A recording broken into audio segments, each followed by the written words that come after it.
Hello and welcome to Arsenal Analysed. I'm JC. I hope you're doing well. Today, we're going to take a look at how Arteta could line Arsenal up next season. So if you are looking forward to today's video, go ahead and smash that like button. If you're new around here, why not consider subscribing? But let's take a quick look at what we'll be covering during today's video. The first thing we'll be taking a look at is the formations that Arteta could use next season, followed by his tactics. And then to finish up, and the biggest chunk of today's video will be that starting lineup with some suggestions on who he could sign or utilize in his system in this upcoming season. So let's waste no more time at all and dive into those formations.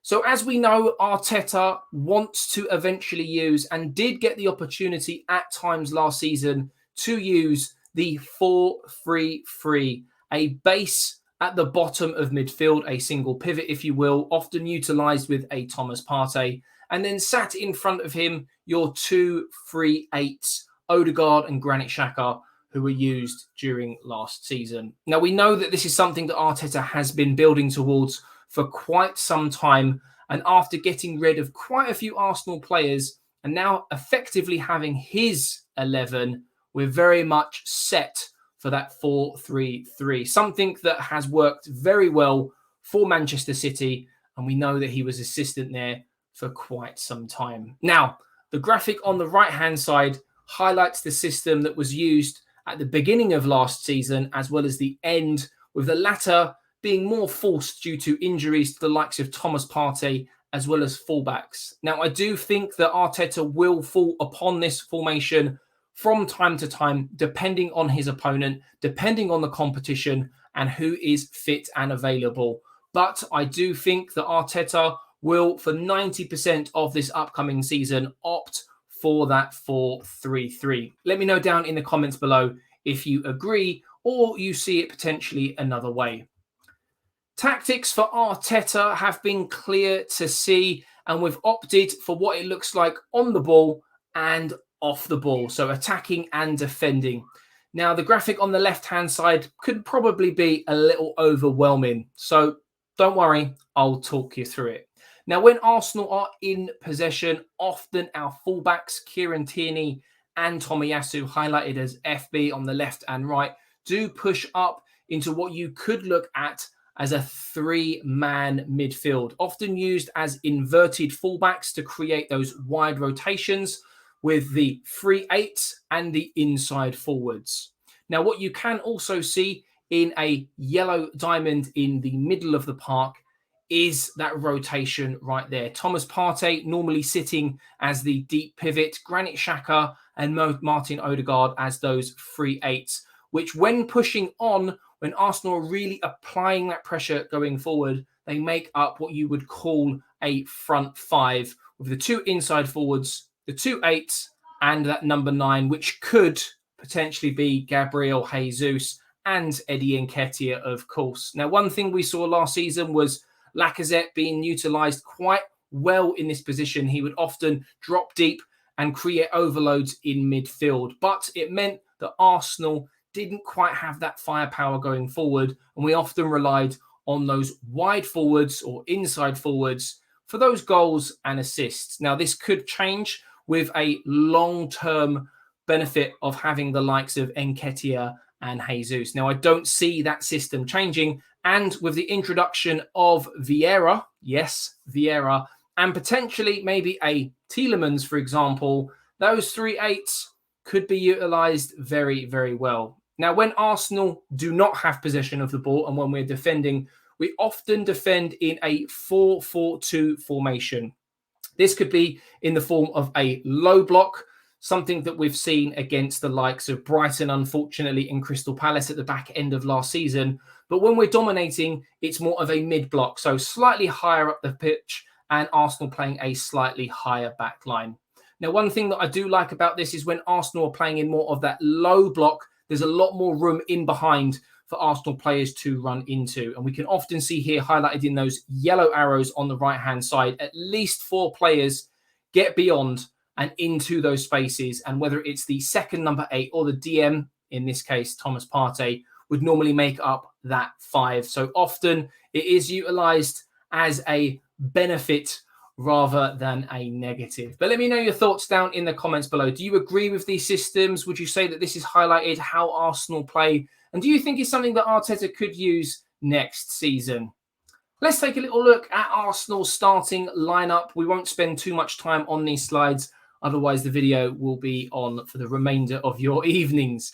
However, Arsenal have 3 senior goalkeepers: Aaron Ramsdale, who has inserted himself as Arsenal's number 1; Matt Turner, who was signed in January and has just joined Arsenal Football Club; and Bernd Leno, who is rumoured to be leaving this summer, meaning that either Kyle Hein or Arthur Nkonkwo could be making up that 3rd spot on the bench. When we take a look at Arsenal's defenders, left back, we've got Kieran Tierney and Tavares. The problem we have here is that every season, Kieran Tierney does get injured for a period of time. And we did think initially that Tavares was going to be that answer. As the season went on, it didn't quite work out like that. So we do need some reinforcements in this area. Likewise at right back, Tomiyasu, whilst he had a fantastic start to the season, he did pick up a couple of horrible injuries, which meant he spent long spells away from that starting lineup. And while Cedric done a good enough job, I don't think he's at the required level, with all due respect, that we need should we need to rotate. At centre-back, Arsenal do have a plethora of options, 4 in fact, but we are still being linked to even more centre-backs, Gabriel being the only left-footed, left-sided centre-back. So it's no surprise that we're seeing rumours with Arsenal being linked with left-sided centre-backs. On that right-hand side, however, we've got Ben White, Rob Holding and Saliba. So some fantastic competition next season at centre-half. But what options could Arsenal look at? We've got Zinchenko, a player that Arteta has worked with before and has been linked with Arsenal over the last few months, a player that could potentially be available for around £25 million, but not only utilised as a left-back, but also a central midfield player, another area that Arsenal could do with some numbers. Aaron Hickey is an interesting one because he can play both left and right back. He is only 19 years old with a very high potential, according to his peers, and could be available for somewhere in the region of £15 to £20 million. Brooke Norton-Cuffy, who plays right back, so he would provide that cover there, had a fantastic half season out on loan. Whilst I would love to see him back at the club and pushing Cedric and Tomiyasu for a starting spot, I do half expect him to go out on loan to a championship side. But remember the name. We will see him in an Arsenal shirt in the future. And then Lisandro Martinez, the left-sided centre-back who could provide competition and cover for Gabriel. He can also play central midfield and left-back. So some very, very good options to consider at Arsenal's back line.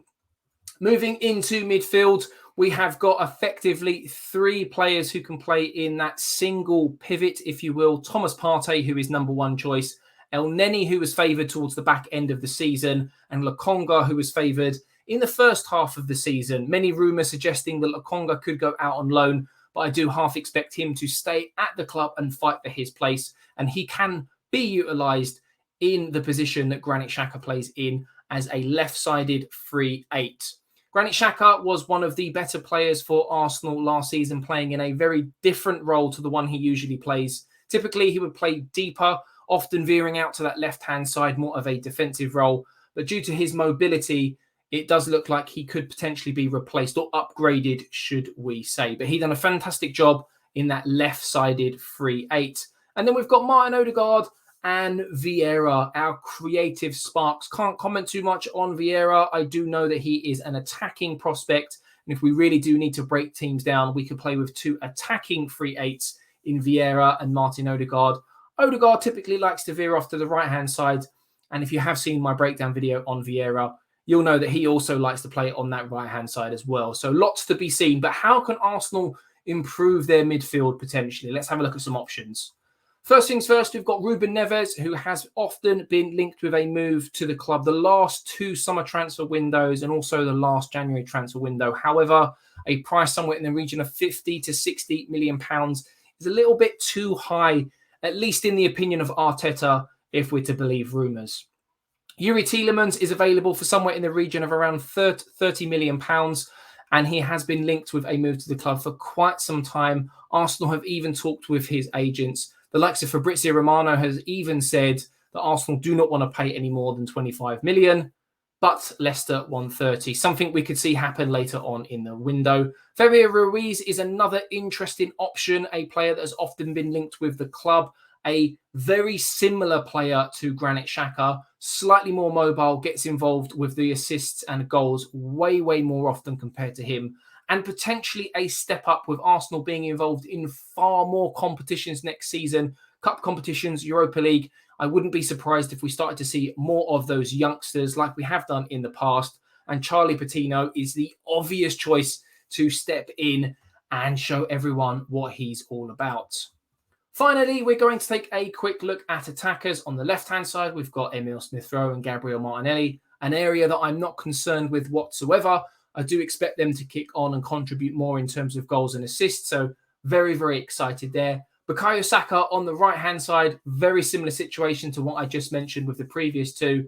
And those who are really pushing him, providing cover, would be Nicolas Pepe and Reiss Nelson, who are both being linked with moves away from the club. And therefore, Arsenal will need to bring someone in to provide that competition for Bukayo Saka. And then Eddie Nketiah, currently the only senior striker at the club, unless you include Flo Balogun, who we'll speak about in just a moment, having just signed a new long-term 5-year deal. So going forward, Arsenal looking good, but we do need to have a few more options in this department. Who could Arsenal look at, I hear you ask? Gabriel Jesus, who is literally on the verge at the time of recording this video for signing for Arsenal a 5-year deal. So that means that Arsenal will have 2 strikers going into next season. So very good news. Rafinha is a player hotly linked with Arsenal. Many conversations have already taken place. He scored the same amount of goals as Bukayo Saka last season in a struggling Leeds side. So that is some competition on that right-hand side that I would love to see, although he would be comfortable playing anywhere across that front three. Victor Osimhen is another player that Arsenal have been linked with, very different to Eddie Nketiah and Gabriel Jesus. Another shout would be Gianluca Scamacca, a taller, more physical striker. And finally, Flo Balogun, who recently signed a new contract and does have high potential and will more than likely go back out on loan to a championship side next season. But potentially he could feature for Arsenal if he doesn't secure himself a loan away from the club for that all-important first-team football that he needs to develop. So how could Arsenal line up next season? That's the whole point of this video, right? Let's take a little look here. So some great depth all over the pitch. We've got Ramsdale and Turner in goal. Gabriel and Martinez, should we sign him, at left centre-back. White, Saliba and Holding at right centre-back. Tomiyasu, Cedric and potentially Hickey on that right. Tavares, Tierney and Hickey on the left. He's my preferred option if you haven't already guessed. In midfield, should we sign Tielemans and Xhaka? That's the left side, in my opinion, covered. Partey, Elneny and Sambi in that deeper defensive role. Odegaard and Vieira in that more advanced attacking role, although we could see Vieira on that left or vice versa with Odegaard. On left wing, Martinelli and Emil Smith-Rowe. On the right, Saka and Rafinha. And finally, we've got Nketiah and Jesus. Now, the Fabio Vieira was a surprise signing. So although these are my preferred 11 and options behind them, I wouldn't be surprised if we were in for another 1 or 2 surprises with Arsenal. But going into next season, this provides some fantastic squad depth potentially. And also, and more importantly, that push for top 4.